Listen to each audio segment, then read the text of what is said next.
तो जैसा मैंने आपको बताया था, अभी मैडम एसे के बारे में डिस्कस करेगी। तो आपको अगर एसे राइटिंग में कुछ भी अगर डाउट होता है तो आप मैडम से पूछ सकते हैं।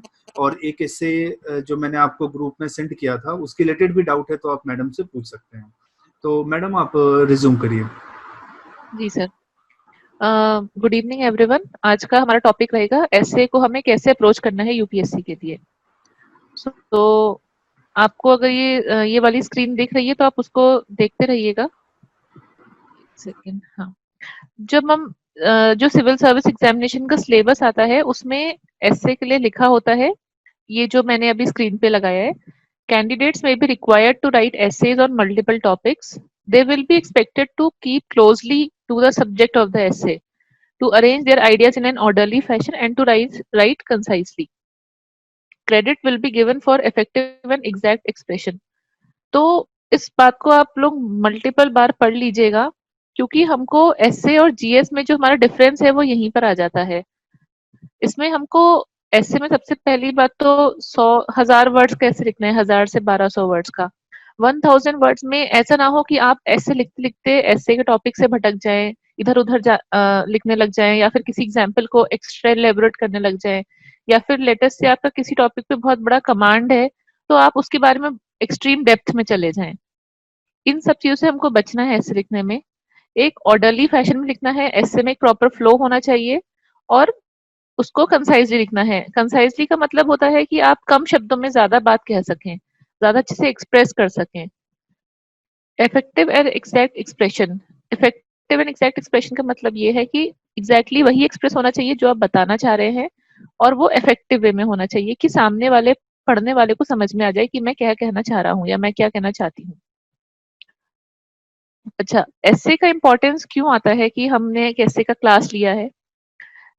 एसे, जीएस 4, ऑप्शनल और इंटरव्यू, ये ऐसी चीजें हैं जिससे आपकी रैंक में डिफरेंस आता है, स्पेशली एसे, इंटरव्यू और जीएस 4 से। जैसे बाकी जीएस जो होते हैं उसमें 250 में से बच्चों के नॉर्मल अच्छे बच्चों के मार्क्स 140 150 के अराउंड ही रहते हैं।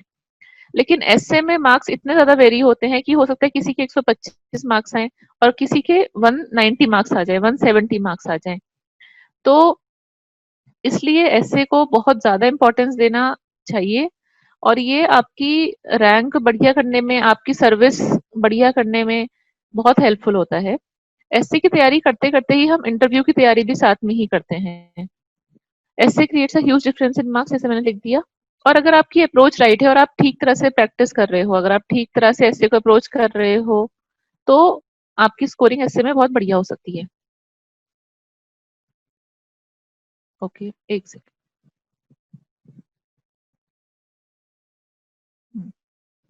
अच्छा, यूपीएससी आपके एसए में क्या देख रहा है। सबसे पहली चीज देखिए कि जो एसए होता है या फिर पर्सनालिटी टेस्ट होता है आपका इंटरव्यू, ये दोनों चीज आपकी पर्सनालिटी को रिफ्लेक्ट करने के लिए किए जाते हैं, ना कि आपकी नॉलेज चेक करने के लिए। आपकी जो नॉलेज है वो आपकी प्रीलिम्स में, आपके जीएस में, सब में अच्छी तरह से चेक हो जाती है। लेकिन जो आपका एसए है वो आपकी पर्सनालिटी कैसी है, आपका सोचने का तरीका कैसा है, आपके थॉट्स में कितनी क्लैरिटी है, आप कितने एक एक टॉपिक के बारे में कितने सारे एंगल से सोच सकते हैं। जैसे जनरली अगर मैं बात करूं, किसी भी आप जनरल टॉपिक को ले लो, लेटर से हम आजकल टॉपिक चल रहा है कोरोना, हम कोरोना को ले लेते हैं। तो मैक्सिमम बच्चों के माइंड में अभी तक कोरोना के लिए ये होगा कि भाई सोशल डिस्टेंसिंग मेंटेन करो, लॉकडाउन होना चाहिए या नहीं होना चाहिए, इस टाइप की जनरल बातें जो कि कोई भी आम आदमी बोल सकता है। लेकिन किस तरह से आप इस टॉपिक के बारे में और भी डायमेंशंस ला सकते हैं। जैसे कोरोना एक डिजीज है, ठीक है, उसका मेडिकल टर्म तो है ही, उसका मेडिकल जो भी उसका वो चीज है वो अलग है।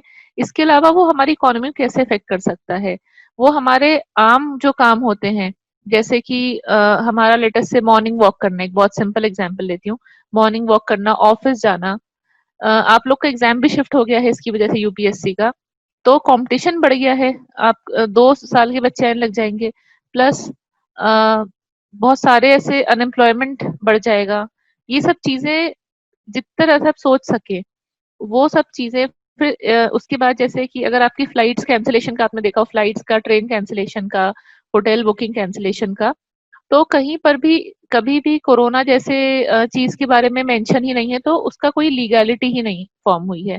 अगर हम कोर्ट में जाएंगे कि भाई मैंने फ्लाइट नहीं लिया लेकिन airlines are not giving my money back, तो क्या अभी तक उसका कोई लॉ बना है कि इस टाइप की चीजों में क्या किया जाएगा? ये सब कुछ आपको सोचना आना चाहिए टॉपिक के बारे में। उसके बाद योर डिसीजन मेकिंग कैपेबिलिटी, आप डिसीजन किस तरह से लेते हैं? क्या आप डिसीजन अपने आसपास के लोगों के प्रेशर में आके लेते हैं? क्या आप डिसीजन अपनी नॉलेज के अकॉर्डिंग लेते हैं? क्या आप डिसीजन लेते हैं इस तरह से कि आपके डिसीजन का क्या इम्पैक्ट होगा सोसाइटी पर? या फिर डिसीजन कई बार हार्श भी होता है और कई बार आप सॉफ्ट भी लेते हैं या फिर आप मिक्स करते हैं। ये सारी बातें आपके ऐसे में रिफ्लेक्ट होती हैं। अगर जैसे आपके सर हैं या मैं हूं या कोई भी और हमसे ज्यादा एक्सपीरियंस प्रोफेसर होगा, अगर वो आपको ऐसे देखेगा तो बता सकता है कि आप किस टाइप के इंसान हो, आपकी पर्सनैलिटी कैसी है, आपका सोचने का तरीका कैसा है। ऐसे में ये स्ट्रेंथ होती है, इसलिए ऐसे बहुत इंपॉर्टेंट है। Strength of your argument, depth of knowledge as well as breadth of dimension, ये बहुत इंपॉर्टेंट लाइन है कि मेरी ऐसा ना हो कि मेरी नॉलेज सुपरफिशियल हो कि भाई कुछ मैं थोड़ा थोड़ा सबके बारे में बोल सकती हूँ, नहीं। जो मैं बोल रही हूँ, जो मैं टॉपिक लिख रही हूँ, उसके बारे में मुझे डेप्थ भी होनी चाहिए, as well as multiple dimensions भी आने चाहिए। और ability to connect different aspects of life, जैसे मैंने आपको पहले ही बताया कि अलग अलग जो आपके लाइफ के एस्पेक्ट्स हैं, जैसे कि हमने कोरोना के टाइम पर देखा कि सारी वर्चुअल क्लासेस होने लग गई हैं, तो ये चीज पहले क्यों नहीं सोची गई? ये पहले भी हो सकता था। उसके बाद उसी से रिलेटेड आ जाता है कि क्या हमारी बैंडविड्थ इतनी अच्छी है हमारे इंटरनेट कनेक्शंस की, कि हम लोग गांव के बच्चों को या फिर जो बहुत दूर दूर बैठे हैं या जहाँ पे स्मार्टफोन्स इतने ज्यादा इजीली अवेलेबल नहीं है, उनको हम किस तरह से कनेक्ट कर सकते हैं। आने वाले टाइम में इस बारे में भी टेलीकॉम कंपनीज को सोचना पड़ेगा, और गवर्नमेंट में भी जो टेलीकॉम मिनिस्ट्री है उनको भी इस तरह से डिसीजंस लेने पड़ेंगे। तो किस तरह से आप सोच सकते हैं अलग अलग चीजों के बारे में, वो भी आपको अपने ऐसे में रिफ्लेक्ट कराना है। ठीक है, नेक्स्ट हम चलते हैं।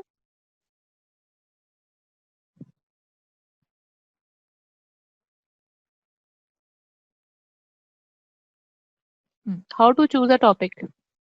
अच्छा, आपको दो टॉपिक्स पे ऐसे लिखने होते हैं, एक होता है सेक्शन 1, एक होता है सेक्शन 2। जनरली आजकल यही पैटर्न चल रहा है। आपको चार टॉपिक्स दिए जाते हैं और उसके बाद आपको चार में से किसी एक टॉपिक पे आंसर लिखना होता है, ऐसे लिखना होता है, और सिमिलरली आपको सेक्शन बी में करना होता है। पहले आप चारों टॉपिक को पढ़िए अच्छे से, आराम से 5-10 मिनट पढ़िए चारों टॉपिक को, समझिए उनको। उसके बाद जिस टॉपिक को आपको सबसे ज्यादा क्लैरिटी हो, ठीक है, क्लैरिटी का मतलब क्या है, आपको उनके मीनिंग्स पता हो सारे वर्ड्स के, पूरा सेंटेंस समझ में आ गया हो, उस टॉपिक को चूज कीजिए। ये भी सोचिए कि उस टॉपिक के बारे में आपके दिमाग में कुछ philosophical aspect, social aspects, legal aspects, economic aspects हैं, एग्जाम्पल्स हैं। लेटर से आपको चार में से दो टॉपिक अच्छी तरह से आते हैं, तो दो टॉपिक में भी आप कैसे सेलेक्ट करेंगे? तो आपको देखना होगा कि किसमें मुझे मल्टीपल डायमेंशंस याद आ रहे हैं, मैं अच्छा टॉपिक लिख सकता हूँ, इस तरह से हम टॉपिक चूज करेंगे। ठीक है, नेक्स्ट हम लेते हैं टाइम। हमें दो ऐसे लिखने हैं 3 घंटे में, 1.5 घंटा एक ऐसे को देंगे, 1 hour and 30 minutes। आप 10 मिनट आराम से ऐसे को पढ़ने में, उसको चूज करने में लगाइए। अच्छे से पढ़ना है, मैं अगेन एंड अगेन कहूंगी, अच्छे से टॉपिक्स हमें पढ़ने हैं। उसका अगला 20 से 30 मिनट जो सबसे इम्पोर्टेंट है, वो है आपकी ब्रेनस्टॉर्मिंग, यानी कि रफ ड्राफ्ट बनाने का। आपको हर पॉइंट, हर स्टोरी, हर एनेक्डोट, हर कमिटी की रिपोर्ट, जो भी याद आ रहा है वो सब लिख डालिए। हर एस्पेक्ट से ऐसे को सोचिए और एक पेपर पे उसको लिखते जाइए, लिखते जाइए। रफ ड्राफ्ट बनाना है। अगले 5 मिनट हम लेते हैं ऐसे को फ्रेम करने में कि भाई फर्स्ट पैराग्राफ में मैं ये सब लिखूंगी, सेकंड में ये, थर्ड में ये, और इस तरह से कंक्लूजन तक मैं क्या क्या लिखूंगी, ताकि जब हम ऐसे फ्रेम करना इतना इम्पोर्टेंट होता है कि फ्लो एक स्मूथ रहे। ऐसा ना हो कि अभी हम कुछ लिखना, सडनली हम भटक के कहीं और चले गए, या फिर हमारा ऐसे में हमने इंट्रोडक्शन हमने सेकंड पैराग्राफ में दिया, ऐसा नहीं नहीं करना है। इसके लिए ऐसे की फ्रेमिंग करनी है। 40 मिनट लगाइए ऐसे लिखने में। 40 मिनट बहुत होते हैं 1,000 वर्ड्स लिखने के लिए, इनफैक्ट आप देखोगे 30-35 मिनट्स में लिख लिया जाता है।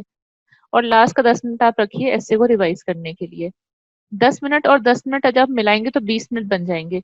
मान लीजिए अगर कभी आपका कुछ आपको एक टॉपिक लगा कि सडनली आपने लास्ट में पता चला कि यार ऐसे को गलत तरह से अप्रोच कर लिया, ऐसे पूरा कैंसिल करना पड़ेगा। एटलीस्ट आपके हाथ में 10 और 10 20 मिनट होंगे एक नया ऐसे लिखने के लिए। ठीक है, इस तरह से अपने ऐसे का टाइम फ्रेम रखना है। ऐसा नहीं करना है कि हमने सेक्शन 1 में ज्यादा टाइम लगा दिया, उसमें हमने 2 घंटे लग गए और लास्ट का ऐसे हमने रश थ्रू कर दिया। ऐसा बिल्कुल भी नहीं करना है, दोनों को इक्वल टाइम और इक्वल इंपॉर्टेंस देना है। ओके, देखो रफ ड्राफ्ट कैसे बनाना है ये सबसे इंपॉर्टेंट है, इसको अच्छे से समझिएगा और इससे जो भी डाउट्स हो वो आज पूछिएगा। पेस्टल अप्रोच, पेस्टल एक याद करने के लिए इजी है इसलिए उसको पेस्टल अप्रोच बोलते हैं। पॉलिटिकल, इकोनॉमिकल, सोशल या सोशोलॉजिकल लिख लो, टेक्नोलॉजिकल, लीगल और एनवायरमेंटल। हमें इन सारे पॉइंट ऑफ व्यू से अपने टॉपिक के बारे में सोचना है। ठीक है, अब आप बोलोगे कि हमारा टॉपिक तो आज का फिलोसफिकल एब्स्ट्रैक्ट सा टॉपिक था, उसमें भी आप पॉलिटिकली उसमें क्या हुआ, हिस्टोरिकली क्या हुआ, कभी पास्ट में ऐसा हुआ था जिससे हमारे फ्यूचर वैल्यूज चेंज हो रहे हैं, उस बारे में सोच सकते हो। इसलिए पेस्टल अप्रोच आपकी हर जगह लग सकती है, चाहे वो टॉपिक कोई जीएस का टॉपिक हो या फिर वो टॉपिक कोई एब्स्ट्रैक्ट टॉपिक हो या फिर वो टॉपिक करंट अफेयर्स का हो। उसके बाद एक अप्रोच होती है आपकी एक second, स्वॉट approach. स्वॉट means strength, weakness, opportunities and threat. ठीक है, किसी भी टॉपिक को आप इन चार तरह से भी अप्रोच कर सकते हो। ये सोचने का तरीका है, जो दोनों अप्रोच हैं these are the way of thinking, ताकि सिर्फ हम यस और नो के एस्पेक्ट में नहीं चले जाएंगे कि नहीं ऐसा ठीक है या ऐसा ठीक है, नहीं, हमको मल्टीपल एस्पेक्ट सोचने हैं, इसलिए हमें इस टाइप की अप्रोचेस को अप्रोच करना पड़ेगा। ठीक है, नेक्स्ट आता है एस्से का डेवलपमेंट हमें किस तरह से करना है। देखो टेम्पोरल, टेम्पोरल का मीन्स होता है टाइम, टाइमलाइन। ठीक है, temporal means past, present and future. उस टॉपिक की पास्ट में क्या रेलेवेंस रही है, प्रेजेंट में क्या रेलेवेंस है और उसका फ्यूचर रेलेवेंस क्या होगा। सेक्टोरल, सेक्टोरल मीन्स अलग अलग सेक्शंस जो होते हैं हमारे सोसाइटी के या फिर हमारी जो हमारे आसपास हो रहा है उसके, उन सब सेक्शन से हम उस टॉपिक के बारे में क्या एग्जाम्पल दे सकते हैं, क्या कुछ रिसेंट डेवलपमेंट हुआ है, क्या कुछ पास में रहा है, वो जैसे media, science and tech, business, sports, religion, politics etcetera. Walks of life, walks of life मतलब अपना कोई इंडिविजुअल एग्जाम्पल, फैमिली का एग्जाम्पल, वर्क प्लेस का एग्जाम्पल, इस तरह से। Problems and solutions, problems and solution में आता है कंसेप्ट। इस कंसेप्ट का हिस्टोरिकली वो कैसे वो कंसेप्ट आया और उसका आज का स्टेटस क्या है, उसके फायदे क्या हैं, बेनिफिट्स क्या हैं, प्रॉब्लम्स क्या हैं, सॉल्यूशंस क्या हैं। और उसका स्टैंडर्ड, स्टैंडर्ड में अगेन एक तरह से आपका पेस्टल ही आ जाता है कि इन सब में उसका क्या क्या उसका मतलब बोलना चाहिए कि क्या चल रहा है, क्या रिसेंट है, क्या उसका इम्पैक्ट हो सकता है, ये सब बातें। उसके बाद नेक्स्ट आता है एसे राइटिंग इंट्रोडक्शन। सर अभी तक जो मैंने बताया इसमें अगर किसी को डाउट है तो वो मुझसे अभी पूछ लें, फिर हम आगे बढ़ते हैं एसे राइटिंग में। मैडम ने जो भी बताया है, अगर इनकेस आपको डाउट है तो आप पूछ सकते हैं मैडम से, किसी को भी डाउट है तो। और अगर स्पीड फास्ट है तो बताइए, मैं स्लो डाउन कर लेती हूँ थोड़ा। हाँ, लेक्चर के बीच में साइमल्टेनियसली अगर आपको कुछ भी डाउट है स्पीड का, लैंग्वेज का, तो आप मैडम से पूछ सकते हैं, कोई दिक्कत नहीं है। मैम ये वॉक्स ऑफ लाइफ का थोड़ा समझा दो। ओके, ये डेवलपिंग ऑफ एसन।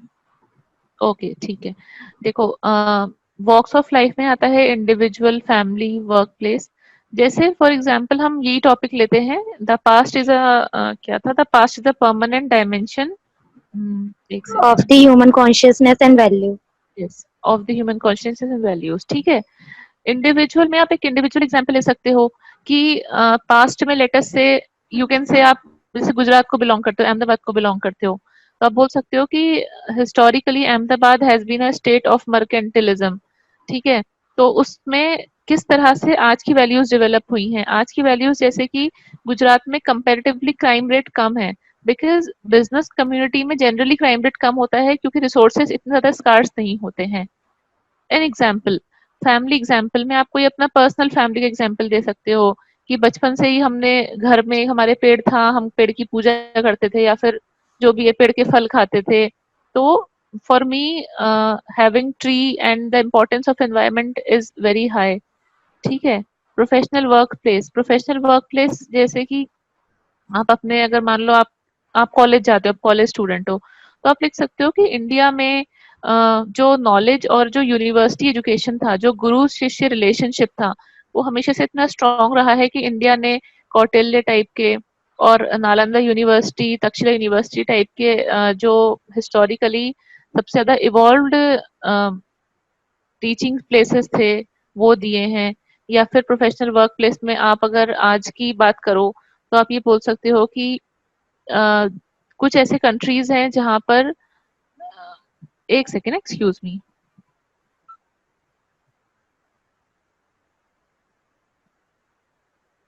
हाँ, सॉरी। प्रोफेशनल वर्क प्लेस में जैसे आप किसी ऑफिस का एग्जाम्पल ले सकते हो कि अगर सॉफ्टवेयर डेवलपमेंट इंडिया में हुआ है तो वो किस तरह से हुआ। क्योंकि इंडियंस, जब सॉफ्टवेयर बूम आया था उस वक्त बहुत सारे कॉलेजेस खुल गए। एंड पास्ट से हमने ये सीखा है कि हमारे यहाँ सिंस एम्प्लॉयमेंट अपॉर्चुनिटीज कम थी, इसलिए इंडिया कम मतलब कम सैलरी में भी ज्यादा लोगों को दे पाता था। इसलिए बहुत सारे जो वेस्टर्न कंट्रीज थे उन्होंने अपने सॉफ्टवेयर के कॉल सेंटर्स वगैरह इंडिया में स्टैब्लिश किए। सोसाइटी सोसाइटी जैसे कि सोशली मानो कोई नॉर्म है आपके कंट्री में या कहीं भी कि ये फेस्टिवल सेलिब्रेट क्यों करते हैं, इस टाइप की चीजें। ठीक है।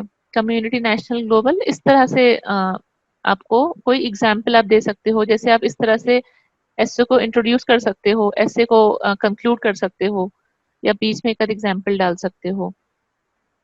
नेशनली आप ओके बोल मैम। सकते हो, एक बहुत कॉमन एग्जाम्पल है कि हम लोग, गांधी जी जो थे वो हमारे इंडिपेंडेंस के वन ऑफ द ग्रेटेस्ट मतलब पर्सनालिटी थे। तो कैसे इंडिया हमेशा ही एक पीसफुल कंट्री रहा है कंपैरेटिवली।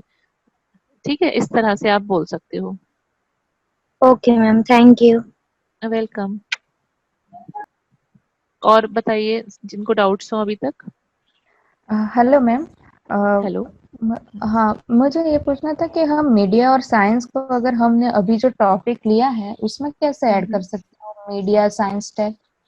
ओके, देखो, the past is the permanent dimension of human values. ठीक है। ह्यूमन वैल्यूज, वैल्यूज का मतलब क्या होता है, आप लोग वैल्यूज का मतलब क्या समझते हो? चलो आप पहले बताओ मुझे, फिर मैं आपको बताती हूँ।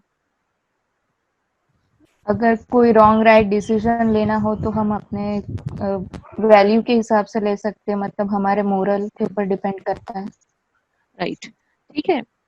वैल्यू कैसे कैसे पता है कि क्या राइट है और क्या रॉन्ग है?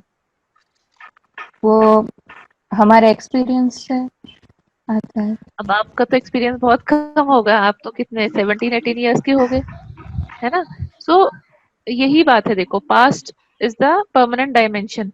पास्ट सिर्फ आपका पास्ट नहीं है, पास्ट में आपकी सोसाइटी का पास्ट आ रहा है, आपकी फैमिली का पास्ट आ रहा है, इनफैक्ट आपकी मीडिया का पास्ट भी आ रहा है। जैसे कि अभी आप में से बहुत सारे बच्चे वोटिंग के लिए एलिजिबल हो जाओगे 18 ईयर्स के होते ही, लेकिन आपको कितना आइडिया है कि इंडिया में पॉलिटिकल पार्टीज आज तक कैसी रही हैं? बहुत सारे बच्चों को नहीं होगा। मीडिया जो दिखाता है उससे आप लोग काफी इन्फ्लुएंस हो सकते हो, उससे आपकी वैल्यूज पता चल सकती हैं। ठीक है। इस तरह से ही मीडिया का मतलब, मीडिया मतलब इज अ मीडियम। मीडिया में नॉट जस्ट टेलीविजन या फिर न्यूज़पेपर आता है, मीडिया में बुक्स भी आती हैं, रिसर्च जर्नल्स भी आते हैं। तो लेटस से, अब मुझे आज सडनली आपको मैं बोलती हूँ कि क्या नाम है आपका? अवनी। अवनी। ठीक है, अवनी, मैं आपको बोलती हूँ कि अवनी, आज से आपको एक काम करना है कि आपको अपनी कॉलोनी में कैसे हम सेफ्टी बढ़ाएंगे, इस पर आपको डिसीजन लेना है। ठीक है, डिसाइड करना है। तो आपका तो आज तक कोई एक्सपीरियंस ही नहीं रहा कि आप कैसे सिक्योरिटी गार्ड्स को डिप्यूट करोगी, कितने लोग लगाओगी, कितने पैसे दोगी। तो आप क्या करोगे, आप पूछोगे लोगों से, अपने आसपास पूछोगे, व्हाट्सएप पे 10 लोग को मैसेज करोगे कि भाई तुम्हारी कॉलोनी में क्या चलता है। ठीक है। वो बताएंगे कि हमारे यहाँ पास्ट में एक चोरी हुई थी उस टाइम पे, तो आप शायद रात में 2 लोग लगा लो, दिन में 1 लोग लगाओ, या जो भी है। ठीक है, बाउंड्री वॉल बनवा लो। इस तरह से मीडिया इफेक्ट करता है। अभी के टॉपिक में मैं आपको ये बोल सकती हूँ कि human consciousness and values, media जब से आया है उसमें बॉलीवुड भी आता है, उसमें आपके म्यूजिक भी आता है, और आप देखोगे कि किस तरह से मीडिया सोसाइटी का ही पूरा एक आउटलुक जो होता है वो बदल देता है। अगर मीडिया में हम अगर कोई मूवीज में दिखा रहे हैं कि भाई लेटेस्ट से मूवीज में दिखाया है कि इस टाइप की कोई जॉब्स हैं जो बड़ी ल्यूक्रेटिव लग रही हैं, तो बहुत सारे बच्चों को लगता है कि चलो यार ये पढ़ लेते हैं, बड़ा अच्छा लग रहा है। तो इस तरह से मीडिया भी हमारे वैल्यूज को अफेक्ट करता है। जैसे कि अमिताभ, एक बहुत कॉमन एग्जांपल है कि अमिताभ बच्चन ने बोला भाई पल्स पोलियो की दवाई पिलाओ। बचपन में सुना था वो ऐड आप लोगों ने? जी मैडम। तो इफेक्ट हो गए ना बहुत सारे लोग, उन्होंने सोचा कि हाँ भाई अमिताभ बच्चन कह रहे हैं तो चलो चलते हैं पल्स पोलियो की दवाई पिला के लाते हैं अपने बच्चों को। तो इस तरह से मीडिया भी बहुत सारी चीजों में इफेक्ट करता है। साइंस एंड टेक कैसे इफेक्ट करता है? जैसे जब आपको पता हो कि पहले small pox was a big problem, है ना, उस टाइम डेवलपमेंट्स नहीं हुए थे साइंस के। उसके बाद धीरे धीरे करके उसकी वैक्सीन बनी, सारे लोगों को वैक्सीन लगी। उससे हमने क्या सीखा कि अब आज की डेट में हम अपने बच्चे को, जब छोटा बच्चा होता है या फिर even when the mother is pregnant, उसी टाइम पे हम diphtheria, tetanus, small pox type की वैक्सीन एडमिनिस्टर कर देते हैं। तो वो आज आपकी वैल्यूज में ही कन्वर्ट हो चुका है। जैसे कोरोना के बाद आपकी वैल्यूज में कन्वर्ट हो जाएगा कि भाई एक डिस्टेंस रखना है और अपने हैंड वॉश हमेशा मुझे करने हैं। हाइजीन फैक्टर्स आपकी वैल्यूज में आ जाएंगे, आज के बाद आ जाएंगे ना। जी मैम। तो इस तरह से मतलब इसको हम टॉपिक में डाल सकते हैं। Okay, thank you ma'am.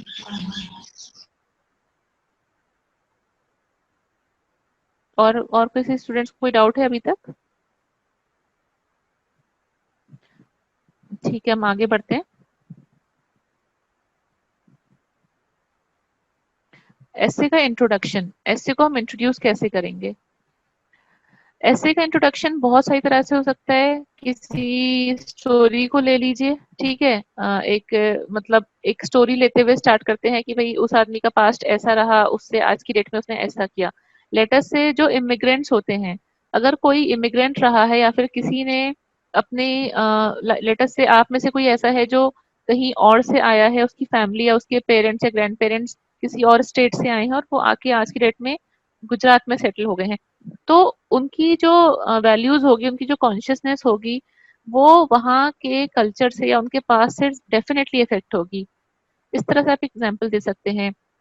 आप ये बोल सकते हैं कि भाई जब मैं छोटी थी तब मेरे गांव में पानी नहीं आता था, तो आज की डेट में मुझे पानी की इम्पोर्टेंस पता है, मुझे पता है कि एक एक बूंद को सेव करना चाहिए और ऐसे खुला पानी नहीं छोड़ना चाहिए। इस टाइप से कोई बहुत छोटा एग्जाम्पल देके आप ऐसे को इंट्रोड्यूस कर सकते हैं। Real life anecdote, real life anecdote की कोई रियल लाइफ में ऐसे एनेक्डोट का मतलब होता है एक छोटी सी स्टोरी जो 3-4 लाइन की स्टोरी होती है, उसको हम एनेक्डोट बोलते हैं। एनेक्डोट मतलब जो एक्सपीरियंस टाइप का हो गया आपका पर्सनल।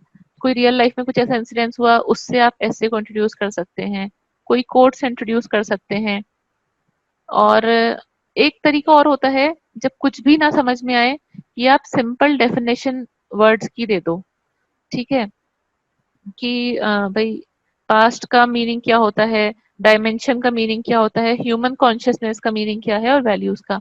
लेकिन जनरली रिकमेंड नहीं करते हैं ऐसे में इसको, क्योंकि आप जीएस में भी ये वाली अप्रोच बहुत सारी जगह पे डालने वाले हो।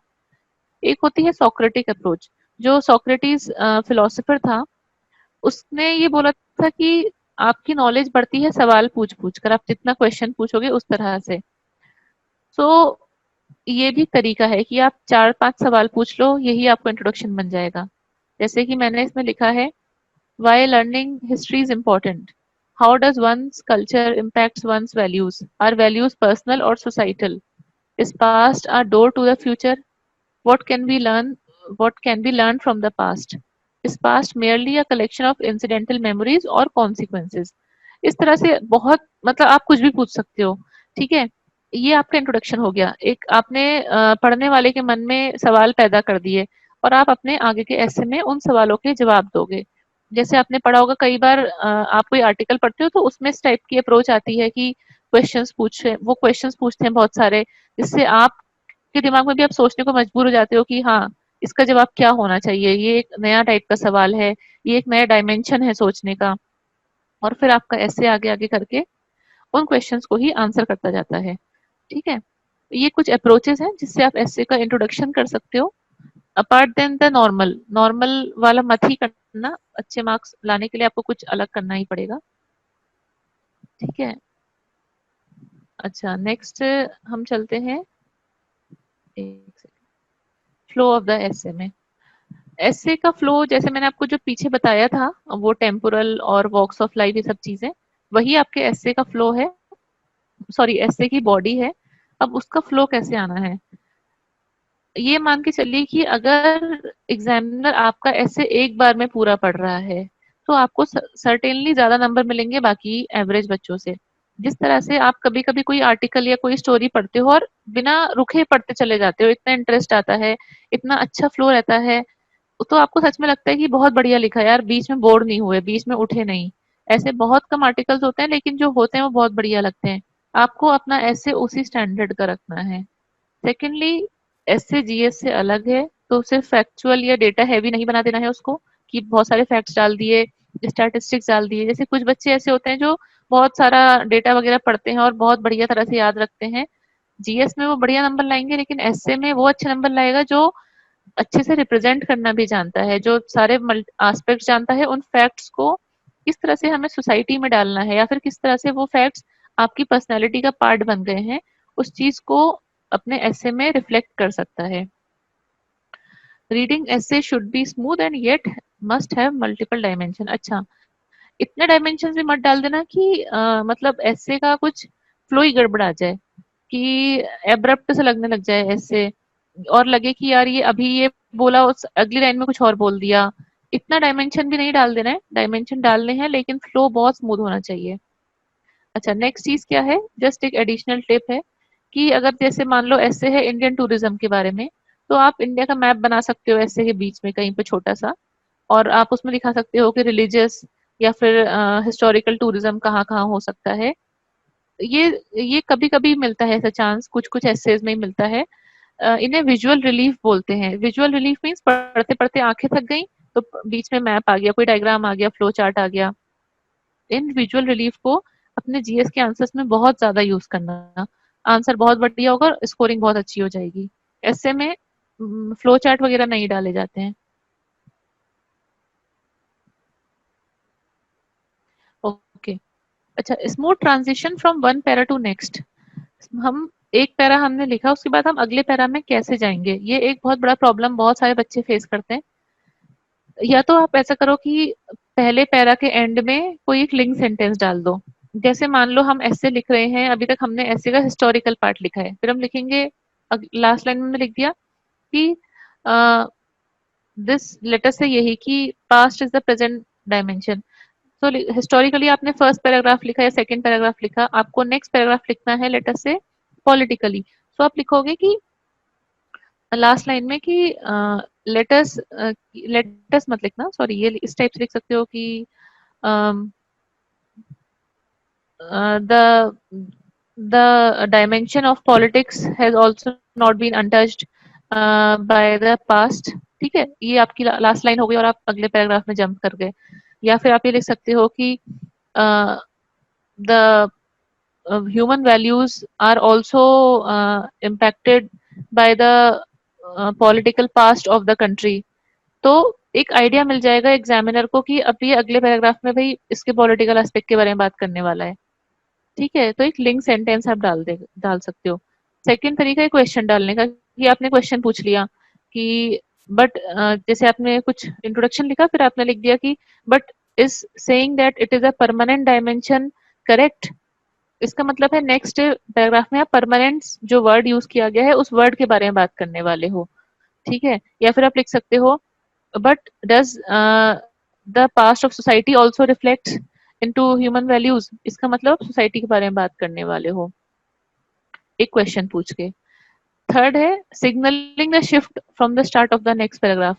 ठीक है, आप जब अगले पैराग्राफ में आ जाओ तो आप लिख दो कि जैसे आप लिख सकते हो कि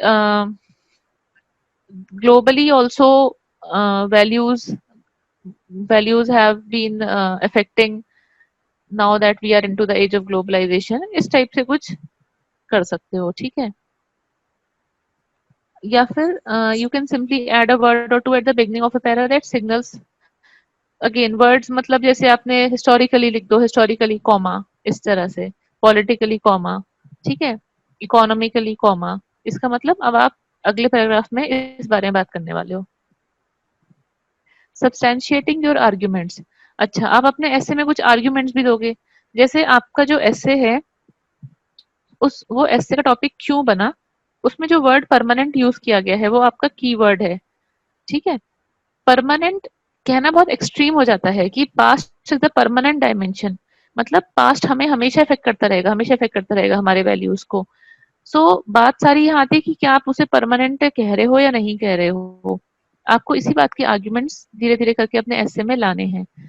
ओके, सो आप उसको रियल लाइफ एग्जाम्पल से, स्टैटिस्टिक्स से, ऑथेंटिक किसी कमिटी या ऑर्गेनाइजेशन की रिपोर्ट से सब्सटैंशिएट कर सकते हो।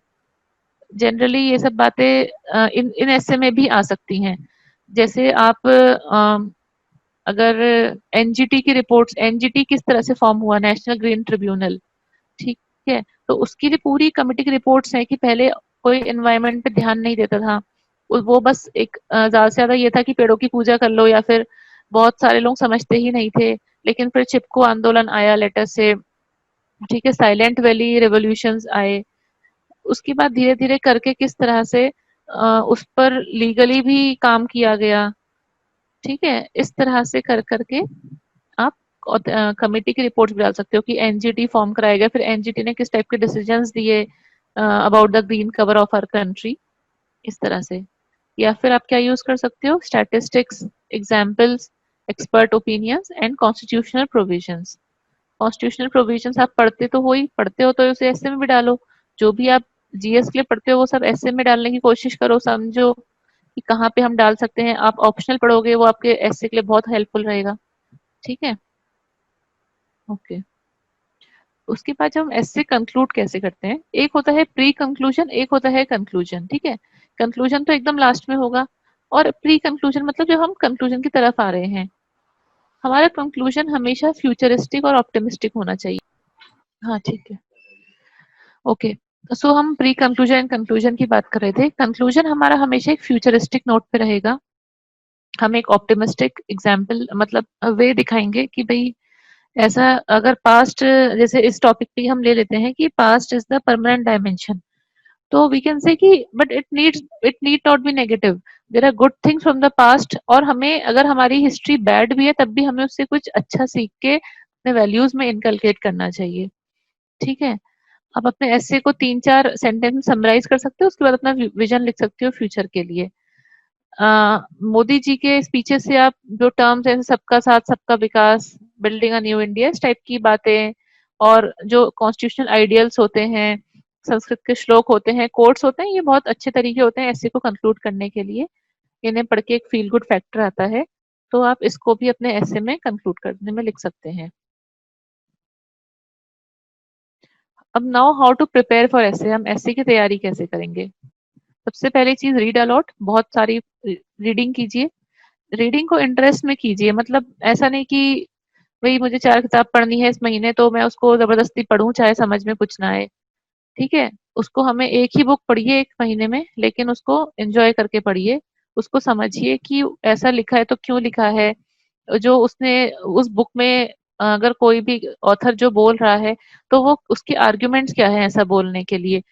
अगर वो बोलता है कि इकोनॉमी को बूस्ट चाहिए या फिर बैंक्स को और फ्रीडम दो, तो वो ऐसा क्यों बोल रहा है, उन आर्ग्यूमेंट्स को समझिए, ठीक है। नॉन फिक्शन टॉपिक्स पे बहुत सारी बुक्स पढ़िए, जैसे कि हिस्ट्री पर न्यूज़पेपर्स पढ़िए, कुछ मैगजीन्स जैसे होती हैं इकोनॉमिक एंड पॉलिटिकल वीकली, इस टाइप की मैगजीन्स, ब्लॉग्स, मेमोर्स और ट्रैवलॉग्स, ये सब पढ़िए। ये सब पढ़ के इसलिए मैंने सारी चीजें लिखी क्योंकि कुछ कुछ चीजें आपको इंटरेस्टिंग भी लग सकती हैं।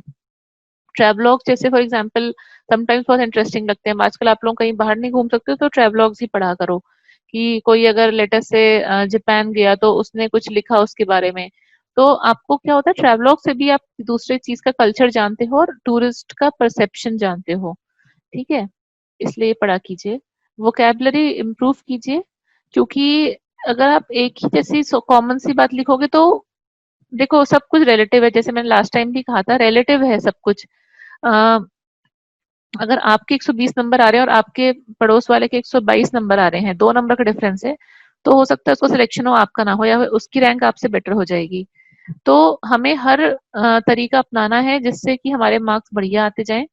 वोकैबुलरी इंट्रोड्यूस करने का सबसे तरीका क्या होता है कि आप डेली एक वर्ड सीखिए, जो भी आपकी आज की रीडिंग में आया नया वर्ड, उसका मीनिंग देखिए, उसको एक डायरी में लिख लीजिए और उस वर्ड से एक सेंटेंस भी बना के लिख लीजिए। और आज के बाद उस वर्ड को अपने कन्वर्सेशन में यूज करना स्टार्ट कर दीजिए। जैसे कई बार सॉरी ये होगा कि आपको वर्ड नहीं याद रहेगा, लेकिन आपको वर्ड सेंटेंस जो जिस सेंटेंस में यूज करता है वो सेंटेंस याद रह जाएगा। तो आपको लगेगा कि हाँ चलो इस वर्ड को मैं यहाँ पे डाल सकता हूँ। ठीक है, तो एक साल में आप कम से कम 350 वर्ड तो सीख ही लोगे, 300 तो सीख ही लोगे। तो वोकैबुलरी हमेशा इम्प्रूव करते रहिए। ठीक है। Command over language and sentence formation. अब बहुत सारे बच्चे ये बोलेंगे कि मुझे हिंदी में कंफर्टेबल है, लेकिन हिंदी में मुझे समझ में नहीं आ रहा है कि मैं नए वर्ड कैसे सीखूं, या फिर मुझे गुजराती में कंफर्टेबल है लेकिन गुजराती में मुझे मटेरियल नहीं मिलता, या मुझे इंग्लिश में ऐसे लिखना है लेकिन मेरा इंग्लिश इतना वीक अभी थोड़ा वीक है, स्ट्रांग नहीं है। तो यही टाइम है कि आपको तैयारी करनी है, लैंग्वेज पे कमांड रखना है। ठीक है, आपको शेक्सपियर बन के नहीं लिखना है ऐसे, आपको नॉर्मल ऐसे लिखना है, अर्नब गोस्वामी भी नहीं बन जाना है। नॉर्मल से ऐसे लिखिए, जिस तरह से टीचर पढ़ाता है उस तरह से लिखिए, जिस तरह से आप और मैं बात करते हैं उस तरह से ऐसे लिखिए। स्मूथ होना चाहिए ऐसे। सेंटेंस फॉर्मेशन, हो सके तो कभी भी 20-25 वर्ड से बड़ा सेंटेंस मत बनाया कीजिए, क्योंकि वो कंफ्यूजिंग होने लग जाता है उसके बाद। लेकिन हमें बहुत छोटे बच्चों जैसे नहीं कि 10-10 वर्ड के या 7-7 वर्ड के हमने सेंटेंस बना दिए। एक अच्छी लेंथ होनी चाहिए ऐसे की जो कि करीब 15 से 20 वर्ड्स होती है। While reading an article, also appreciate the articulation. Articulation का मतलब होता है लिखने का जो आर्ट होती है, मतलब किस तरह से लिखा गया है। जैसे कि जो एक पोएट और एक आम आदमी की बोलने में डिफरेंस आता है, उस चीज को हम आर्टिकुलेशन बोलते हैं। जब आप आर्टिकल पढ़ेंगे तो पहली बार तो आर्टिकल का मतलब समझिए, उसका जिस्ट समझिए, लेकिन सेकेंड टाइम में उसका आर्टिकुलेशन मतलब किस तरह से उसने बना के लिखा है। ठीक है। जैसे फॉर एग्जाम्पल, अब जैसे कोई बोलेगा कि टुडे इट रेन्ड, ठीक है, आज बारिश हुई, और कोई बोलेगा कि the clouds finally poured on us, ठीक है, कि बादल फाइनली बरस गए। दोनों सेंटेंस में डिफरेंस है, जो आपको अच्छा लगा उस टाइप का आर्टिकुलेशन कीजिए। ठीक है। उसके बाद स्ट्रिक्ट नो नो, स्पेशली हमें क्या बिल्कुल भी नहीं करना है। Renting too much about one thing, कि हम एक ही चीज के पीछे पड़ गए, ठीक है, उसी के पीछे हम पड़ गए, पूरे हिस्से में वही लिख दिया, तो ये काम बिल्कुल भी नहीं करना है। ये बात याद रखिए कि आप पॉलिटिशियन नहीं बनने जा रहे हैं, आप एक ब्यूरोक्रेट बनने जा रहे हैं। ब्यूरोक्रेट को सारे एस्पेक्ट्स अपने दिमाग में रखने पड़ते हैं, अपनी अप्रोच में फ्लेक्सिबल भी होना पड़ता है और स्ट्रिक्ट भी होना पड़ता है। फ्लेक्सिबल जब आप आइडिया सुन रहे हैं, किसी की बात सुन रहे हैं। स्ट्रिक्ट जब आप कुछ इम्प्लीमेंट करवा रहे हैं ताकि वो प्रॉपरली इम्प्लीमेंट हो सके। ठीक है। बीइंग एक्सट्रीम इन आर्ग्यूमेंट्स, कि नहीं भाई ऐसा है तो ऐसा ही होता है, ठीक है, ऐसा नहीं करना है, अपने आर्ग्यूमेंट्स में इतना एक्सट्रीम नहीं होना है। दोनों चीजों के हमें एक बैलेंस्ड अप्रोच जिसे बोलते हैं, बैलेंस्ड अप्रोच करते हुए आर्ग्यूमेंट्स को अपने लिखना है। ओवरफ्लो ऑफ इमोशंस इन ऐसे, मान लीजिए अब यूपीएससी की तैयारी करोगे तो आपके मन में ब्रिटिशर्स के प्रति एक नफरत पैदा होते चले जाएगी, जो शायद पहले ना हो। ऐसा होता ही है हिस्ट्री पढ़ते पढ़ते। तो वो इमोशंस नहीं दिखाने अपने ऐसे में। ठीक है, नॉर्मली लिखना है कि ब्रिटिशर्स ने हम पे रूल किया, तो किस तरह से किया, कैसे वो ईस्ट इंडिया कंपनी की तरह आए, फिर हमारा कैसे फ्रीडम स्ट्रगल चला। ठीक है, ऐसा नहीं लिखना है कि भाई ब्रिटिशर्स आए, हिम्मत कैसे हुई आने की, ये सब बातें नहीं लिखनी है। आज की डेट में क्या हो रहा है ये सब नहीं लिखना है। If you are not comfortable in abstract and philosophical essay, जैसे कुछ बच्चे इस टाइप के एसे में कंफर्टेबल नहीं होंगे। ठीक है, आप इस तरह से नहीं सोच पाते हो, आप ज्यादा साइंटिफिक वे में सोच पाते हो, आप ज्यादा हिस्टोरिकली सोच पाते हो, तो ऐसे ऐसे को अवॉइड करना चाहिए। ठीक है, क्योंकि एब्स्ट्रैक्ट एसेज में या तो मार्क्स बहुत बढ़िया आ जाते हैं या फिर गड़बड़ हो जाती है तो मार्क्स कम हो जाते हैं। तो अगर आपको लगता है आप बहुत कंफर्टेबल नहीं हो, अभी उस लेवल का नॉलेज नहीं है या उस लेवल का तैयारी नहीं है, या लिखने में शायद मैं 1000 वर्ड ना लिख पाऊँ, 400 वर्ड के बाद मेरे पास बात खत्म हो जाए, तो अवॉइड कर दो, उसमें कुछ इतना इशू ईगो पे नहीं लेने का है। बैलेंस टाइम इन बोथ, इससे पहले भी कहा था। 1.5 घंटा दोनों को दिया गया है, तो दोनों में आप 1.5 घंटा ही स्पेंड कीजिए, ठीक है। ज्यादा से ज्यादा तो 145 और 115 कर लीजिए, लेकिन इससे ज्यादा नहीं। इमोशनल नहीं होना है ऐसे के बारे में। पहला ऐसे थोड़ा टफ लग रहा है, सेकंड ऐसे से स्टार्ट कर दो। Best to extreme avoid extreme and unpopular opinions. बहुत जो ऐसे ओपिनियंस हो जो कि जनरली कुछ कंट्रोवर्शियल हो या फिर एक्सट्रीम हो, उनको generally try to avoid them, ठीक है। अगेन आपको पॉलिटिशियन नहीं बनना है, ब्यूरोक्रेट बनने वाले हो। Okay, what to do during preparation phase. अभी जो अब तैयारी का फेज चल रहा है, इसमें हम क्या कर सकते हैं। जैसा पहले भी बोल चुकी हूँ, हर वीक 2 ऐसे तो मिनिमम लिखने ही है हमको। संडे को ऐसे ही लिख लीजिए, या किसी और दिन जिस दिन पढ़ने का मन ना करे तो 2 ऐसे लिख लीजिए बैठ के। मिनिमम 2 लिखने, मैक्सिमम 20 भी लिख सकते हैं, ठीक है। उसके बाद अगर आपको कभी कोई अच्छी लाइंस मिली, पढ़ते पढ़ते एक लाइन बहुत बढ़िया लग गई, उसको एक ऐसे नोटबुक में लिख लो, ठीक है। वो कुछ 4-5 पेज की नोटबुक बनेगी पूरे साल भर में। उसमें कुछ 50-60 लाइंस होंगी। वो लाइंस बहुत हैंडी आती हैं जब आप ऐसे लिखने बैठते हो, ठीक है। जो आपकी कमिटीज की रिपोर्ट्स पढ़ रहे हो, स्कीम्स पढ़ रहे हो, या फिर statements of world leader, very important. कि लेटर से कि आप मोदी जी ने कुछ ऐसा स्टेटमेंट कहा which is very progressive statement, या उसका कुछ ग्लोबल कॉनोटेशन है, उन स्टेटमेंट्स को लिख लो कहीं पर अपनी ऐसे नोटबुक में, और उसको लास्ट में रिवाइज कर लेना। And again read a lot, बहुत पढ़िए, पढ़ने में इंटरेस्ट लेके पढ़िए, ठीक है। ऐसा नहीं कि पढ़ लिया और उसको समझ में नहीं आया। Okay, all the best. तो अब आप लोगों के जो भी डाउट्स हो आप मुझसे पूछ सकते हैं, और जो भी आपको बोलना हो वो बोल सकते हैं।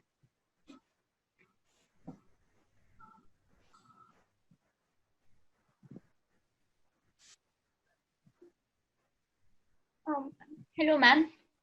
हेलो मैम, जो भी टॉपिक दिया हो ऐसे का, सपोज वो एक वन साइडेड टॉपिक है, तो क्या हमें उसी के साथ अग्री करना है या हम डिसअग्री करके भी लिख सकते हैं?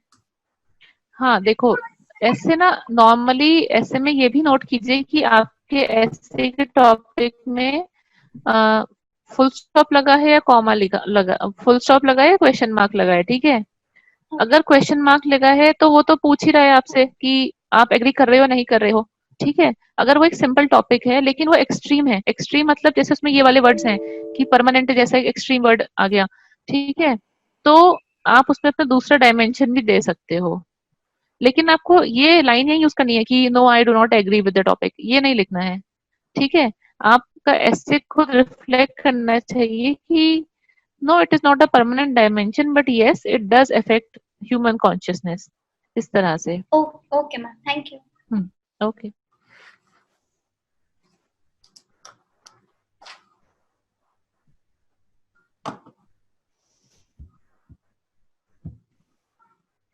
Hello ma'am, good evening.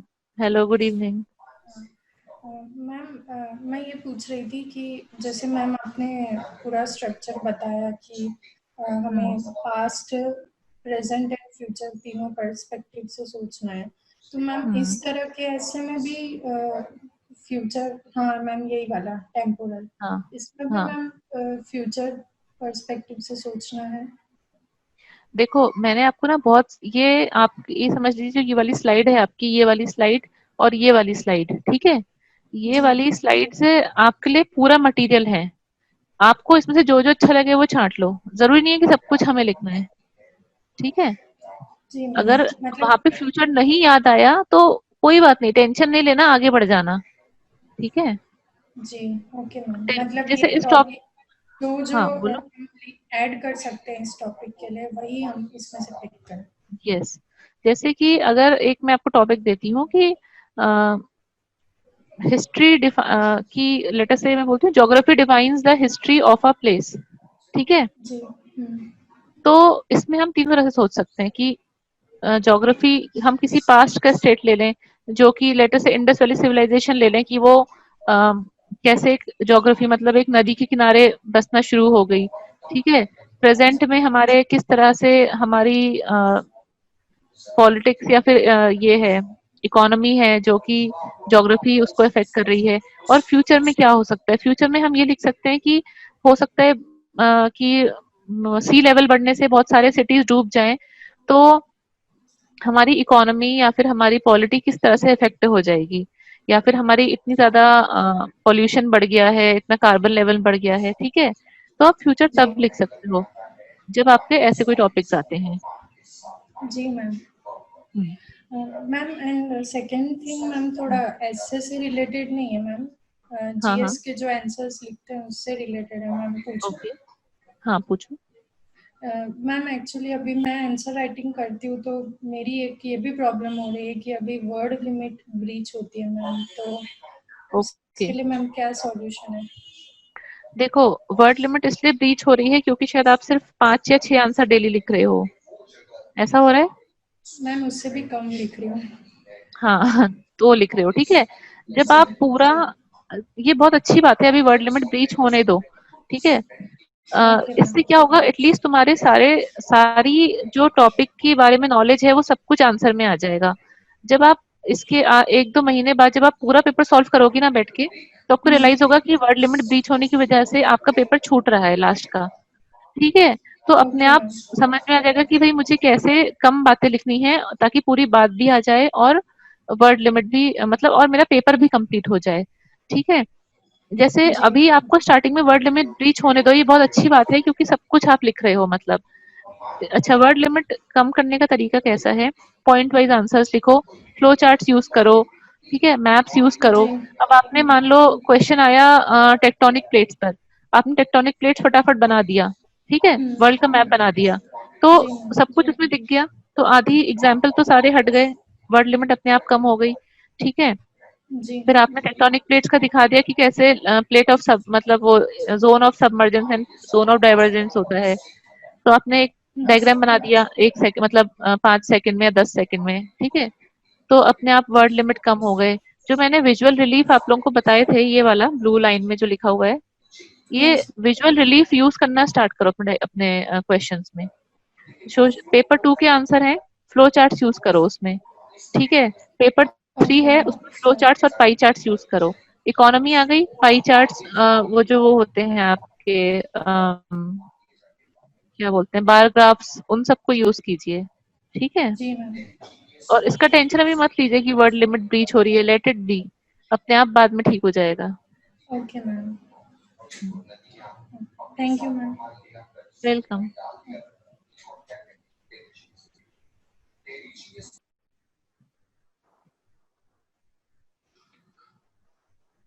किसी और को कुछ डाउट है तो आप मैडम से पूछ सकते हो। बाकी सब बच्चों को सब समझ में आ गया मुझे लग रहा है। देखिए हेलो ऐसे मैम। आप लोग, हाँ जी हाँ जी, मैम अगर हम ऐसा लिख रहे हैं तो हमें टैली कैसे करना है कि हमें कितना सही लिखा है, मतलब अ, किसी देखो टॉपिक के रिलेटेड। देखो ऐसे में कुछ सही गलत जैसा है ही नहीं, ठीक है। देयर इज नथिंग लाइक सही ऐसे एंड गलत ऐसे। द थिंग इज कि आपका ऐसे 250 में से 90 मार्क्स लेकर आएगा या फिर 190 मार्क्स लेकर आएगा या 150 मार्क्स लेकर आएगा, है ना। ये है ऐसे में, सही गलत नहीं है, तो हमें अपने मार्क्स बढ़ाने हैं।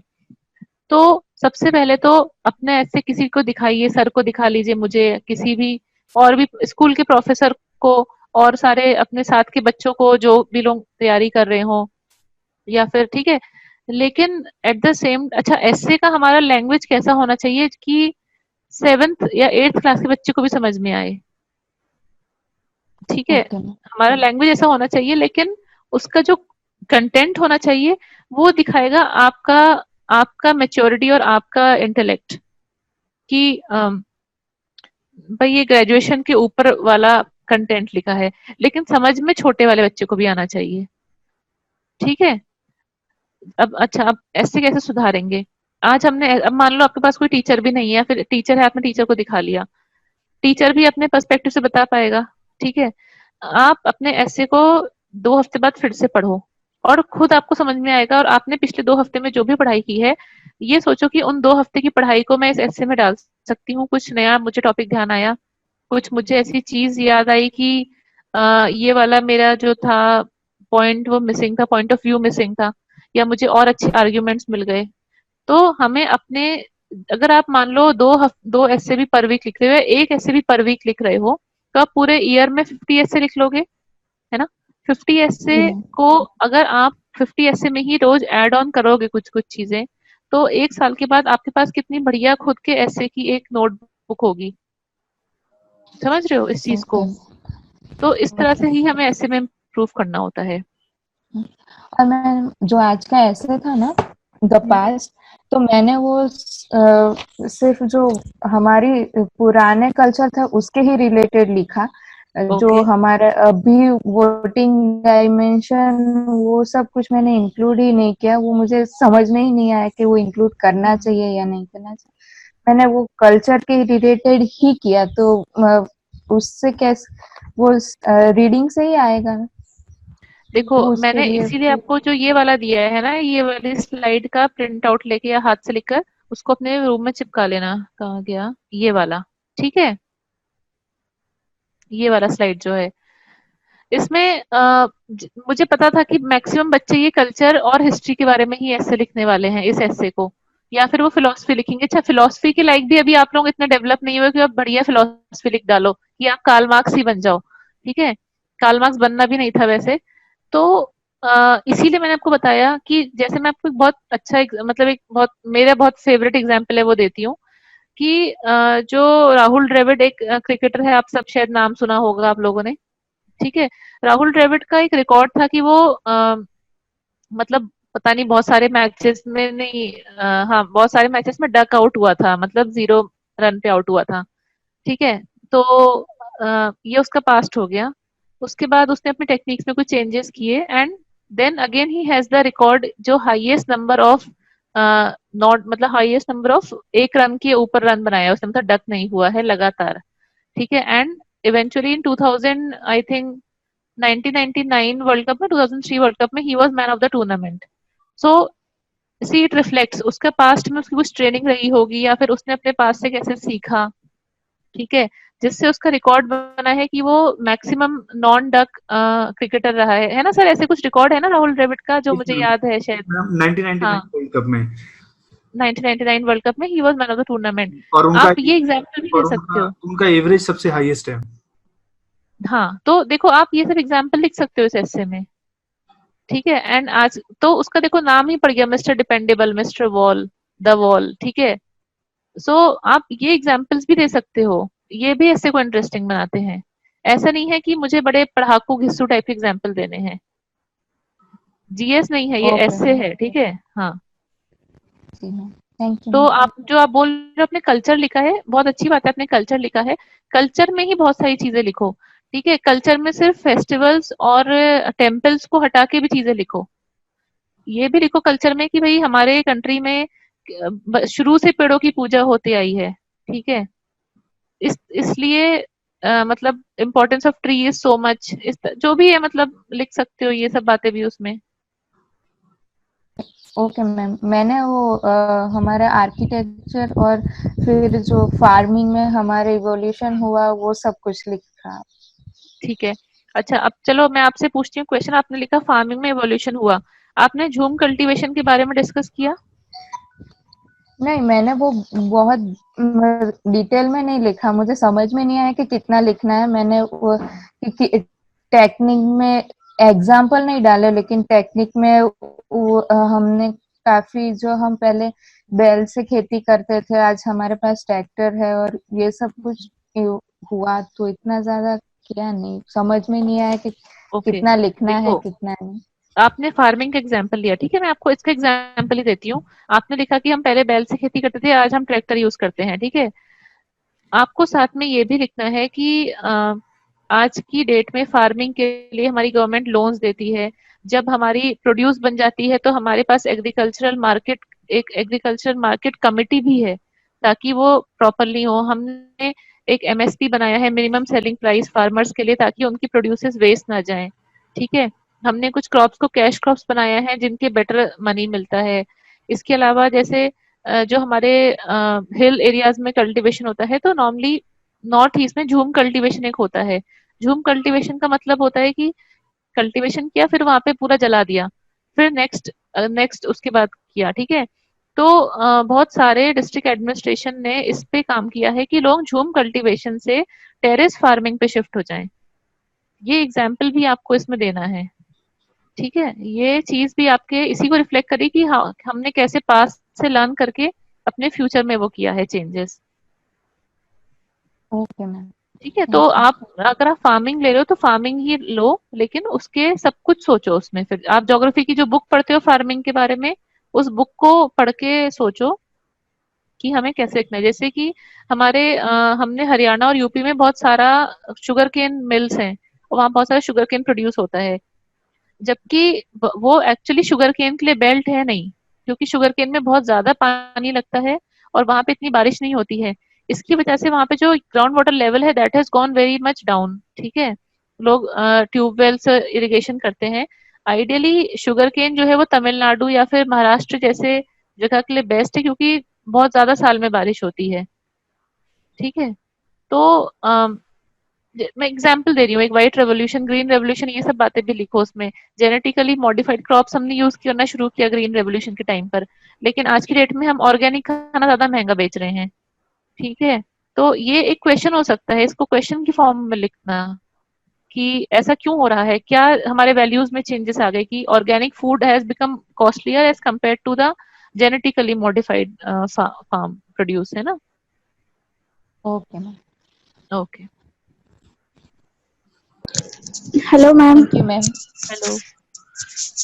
मैम मुझे डाउट है, वो ऐसे से रिलेटेड नहीं है। मुझे ये डाउट है कि मैं कौन सा ऑप्शनल सब्जेक्ट चूज करूँ। अच्छा, आपने क्या ग्रेजुएशन किया है? नहीं, अभी मैं केमिस्ट्री में बीएससी कर रही हूँ और अभी मैं एसवाई में आऊंगी। अभी जब कॉलेज स्टार्ट होगी ना तब मैं एसवाई में होंगी। ओके, आप और केमिस्ट्री में अभी हाँ, और उसमें क्या है मैडम, अभी तक सारे सब्जेक्ट मैंने क्लियर मतलब एनसीईआरटी भी कंप्लीट नहीं की है मैंने सारे सब्जेक्ट्स की। कुछ कुछ की पढ़ी है, वैसा कुछ है। मैंने क्लास तो लास्ट ईयर से ज्वाइन की है, मेरा 1 ईयर कंप्लीट हो गया क्लासेस ज्वाइन किए हुए। मगर मैम कॉलेज में ही उतना वो होमवर्क होता है, असाइनमेंट होता है, एग्जाम्स आती ही रहती है, टेस्ट होते हैं वीकली, तो उसमें कॉलेज में ही ज्यादा टाइम देना होता है। क्लासेस के बारे में कुछ कर ही नहीं सकती कि क्या पढूं। और अभी ये जो वैकेशन और वो जब स्टार्ट हुआ ना तब से एनसीईआरटी पढ़नी स्टार्ट की है। तो अभी ऐसा नहीं है कि कोई एक पर्टिकुलर सब्जेक्ट की सारी एनसीईआरटी पढ़ ली हो मैंने। 2-2 4-4 बुक्स पढ़ी है अभी, वैसा हुआ है। तो और मैंने एक वीडियो में भी देखा था कि आपको पहले से ऑप्शनल सब्जेक्ट चूज कर लेना चाहिए, ताकि आप जितने भी और आप तैयारी करो उसकी, तो आपकी वो साथ में होती रहे। तो मुझे वो कंफ्यूजन है कि मैं अभी कौन सा ऑप्शनल सब्जेक्ट चूज करूं। ओके, तो देखो, पहले तो ऐसे वीडियो देखना बंद कर दो, ठीक है। वो वीडियो देखने से थोड़ी पढ़ाई करो। मैम। और उसके बाद अभी सिंस आप कौन से फर्स्ट ईयर में पढ़ रहे हो? नहीं, अभी फर्स्ट ईयर फिनिश हो गया, अभी मैं सेकंड ईयर में आऊंगी। ठीक है, तो अभी आपके पास कॉलेज में आपको टाइम देना पड़ेगा, बिल्कुल सही बात है। लेकिन एक एक देखो यार, ऑप्शनल ऐसा नहीं है कि अभी से ऑप्शनल ही पढ़ लोगे तो एकदम सिलेक्शन हो जाएगा, कंफर्म है। अगर आप आज की डेट में जीएस भी पूरा पढ़ लोगे ना अगले 2 साल में, और आप ऑप्शनल के लिए 6 महीने रखोगे, तब भी वो क्लियर हो जाएगा, ठीक है। ऑप्शनल में केमिस्ट्री एक ऑप्शन है लेने का, लेकिन केमिस्ट्री का पेपर थोड़ा डिफिकल्ट आता है। तो अगर आप कंफर्टेबल हो तो केमिस्ट्री लो।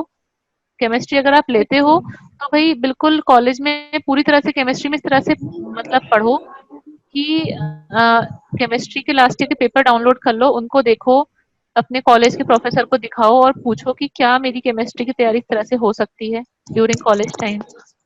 अगर आपको साइंस नहीं लेना है और आपको जनरल सब्जेक्ट्स लेने हैं, जैसे फिलोसफी और इस टाइप के सब्जेक्ट्स जो होते हैं, एंथ्रोपोलॉजी, पब्लिक एडमिनिस्ट्रेशन, तो आप एक सिंपल अप्रोच पेपर की ऑप्शन सेलेक्ट करने की ये है कि आप लास्ट 1-2 साल के पेपर डाउनलोड कर लो, ठीक है। और आपको पढ़ने में पेपर 2 देखना, मेनली पेपर 1 और पेपर 2 होते हैं। पेपर 1 में मोस्टली सब जगह में थ्योरीज आती हैं जो उसके फिलोसफर, उसके मतलब थ्योरिस्ट ने दी होती हैं। पेपर 2 थोड़ा जनरल होता है। पेपर पढ़ना, पेपर पढ़ के जो अच्छा सा लगे, ठीक ठीक है, उसको ही लेके शुरू हो जाना पढ़ना। तो ओके बहुत ज्यादा मत सोचो, आप जो भी ऑप्शन चूज करोगे उसमें बहुत ज्यादा मेहनत करना, ठीक है। ठीक है ठीक है ऑप्शन चूज करने में मतलब एक आध हफ्ता या 10 दिन लगा लो, लेकिन बाकी के पूरा 2 साल ऑप्शनल को पढ़ने में लगाओ, तो पक्का सिलेक्शन हो जाएगा। Okay thank you ma'am welcome.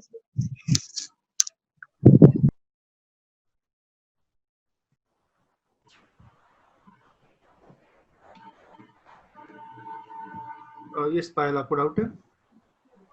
Sir मुझे एक चीज पूछनी है मैम से। जी पूछिए। जैसे मैम आज का जो ऐसे था उसमें हम फिलॉसफी में चले गए, तो उसके बाद हम किसी और एस्पेक्ट पे जंप कर सकते हैं या नहीं? बिल्कुल ना, मैंने आपको बताया ना, फिलॉसफी में हमें जाना ही नहीं है। फिलॉसफी में थोड़ा सा जाओ, लेकिन उसको आप हमेशा दूसरे एस्पेक्ट से भी लिखो, ठीक है। अगर आपका जो डीएम है वो फिलोसफर होगा सिर्फ और सिर्फ, तो कैसे डिस्ट्रिक्ट मतलब मैनेजमेंट करेगा ना। उसको तो फिलोसफर के साथ साथ इकोनॉमिस्ट भी होना पड़ेगा, थोड़ा सा एनवायरमेंटलिस्ट भी होना पड़ेगा। तो हम जंप ठीक है, कर सकते हैं मतलब एक एस्पेक्ट यस। से दूसरे एस्पेक्ट में। ओके आपको जब आपका रफ ड्राफ्ट फॉर्म करोगे, तब आपको ये वाली जो अगेन इस स्लाइड पे जो अप्रोचेस दी हुई हैं, ये सबको ध्यान में रखते हुए अपना रफ ड्राफ्ट तैयार करना है, उसके बाद ऐसे लिखना है, ठीक है। Thank you ma'am. वेलकम।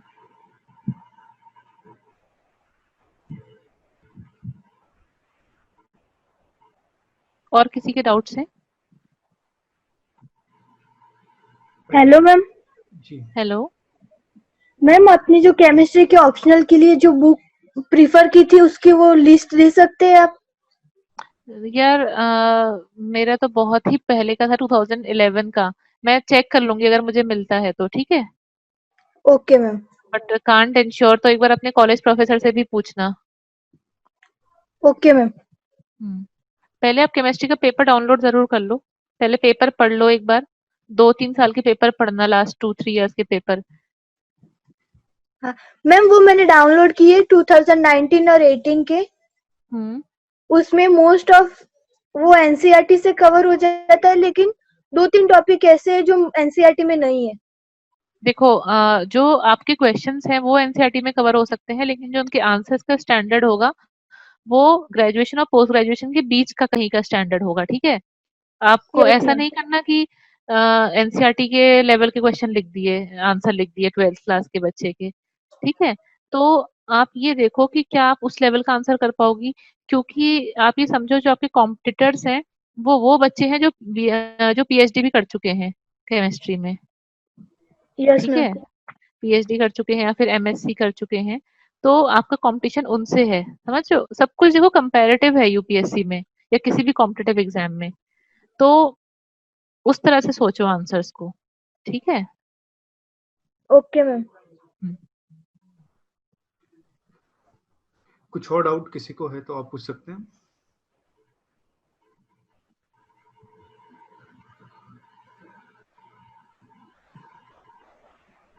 तो आई गेस मैम किसी को डाउट नहीं है, तो जी सर। हम लेक्चर को कंक्लूड करते हैं। जी सर। तो ओवरऑल मैडम ने काफी अच्छे से पढ़ाया एसे का के बारे में। ये पूरे लेक्चर को ऑर्गेनाइज करने का पर्पस ये था कि essay one of the most scoring paper है पूरे यूपीएससी मेंस एग्जामिनेशन का, and one of the most neglected paper है। से यस सर। हाँ जनरल स्टडी 1 का हम प्रिपेयर करते हैं, say for example culture, post independence, world history, society, geography पूरा अगर हम पढ़ेंगे, then out of 250 somewhere maximum मैं 110 और 115 स्कोर कर पाऊंगा if I am exceptional. But ऐसे में अगर मैं उसका 1/3 भी मेहनत करूं, then also I can reach up to 140 even 150 तक। So it is one of the most scoring paper, but people neglect. I don't know why people neglect it. तो होपफुली मीन्स हम इसको एडिक्वेट इंपॉर्टेंस देंगे, और ये ऐसा भी नहीं है कि एक्स्ट्रा प्रिपरेशन करना है। Suppose you are preparing for GS 1 2 3 4 और उसके साथ एक्स्ट्रा आपको लिखना है, एंड देन इन ऐसे आप अच्छा स्कोर कर सकते हो। तो हम लेक्चर को यहाँ पे कंक्लूड करते हैं। थैंक्स अ लॉट मैडम, आपने बच्चों को गाइड किया।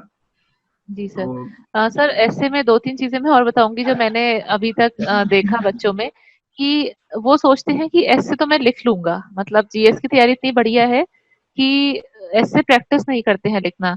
Yes. और जब लिखना पड़ता है, क्योंकि ऐसे फर्स्ट एग्जाम होता है मतलब फर्स्ट डे आपका इंग्लिश एंड एसए का एग्जाम होता है, और तब तक आप यूपीएससी की वो जो मैराथन होती है ना, पूरे 7 दिन की डेली एग्जाम है सुबह शाम, उसमें तब तक वो फर्स्ट डे ऑफ मैराथन होता है। तो इतना ओवरवेल्म हो जाते हैं या फिर हाथ कांपने लगते हैं लिखते टाइम, और तब लगता है कि यार प्रिपरेशन की होती पहले से तो और अच्छा लिखता। आप सर अगर किसी भी बच्चे से पूछेंगे जो पेपर दे के आया है, वो ये कहता थोड़ा सा लिख लेता तो मेरे और अच्छे मार्क्स आ जाते। ये ऐसे में सबसे कॉमन आंसर होता है बच्चों का। तो आपने बिल्कुल सही बोला सर, सबसे मोस्ट स्कोरिंग है। जब सर मेरा 2011 वाला अटेम्प्ट था, सरप्राइजिंगली सर मेरे 200 उस टाइम 200 मार्क्स का ऐसे होता था, तो सर 200 में से मेरे 165 मार्क्स आ गए थे। इवन आई वाज सरप्राइज कैसे आ गए टॉपिक लिखकर इतने ज्यादा मार्क्स। बट मैंने यही रियलाइज किया क्योंकि लिखने से बहुत ज्यादा फर्क पड़ता है ऐसे लिखने से। yes. और हमें सबसे अच्छा इम्प्रूवमेंट हम खुद ही कर पाते हैं। हम खुद ही अपने एसे की बुक को बार बार देखते रहें 2-3 हफ्ते में, और उसमें पॉइंट्स ऐड करते चले जाएं। तो आप सभी लोग एसे को, पेपर 4 को और अपने इंटरव्यू को बहुत ज्यादा इंपॉर्टेंस देंगे तो सर्टेनली अच्छी रैंक के साथ बढ़िया सिलेक्शन होना कंफर्म ही होता है। तो ओके मैम, हम इसको लॉग आउट जी करते सर। हैं सेशन को। तो ओके, आप thank you sir. Thank you ma'am. आप अपने वहां से वो एंड कर दीजिए उसको, मीटिंग को। जी सर, जी sir. Okay, thank you ma'am. All the best. Thank you, all the best. Thank you ma'am.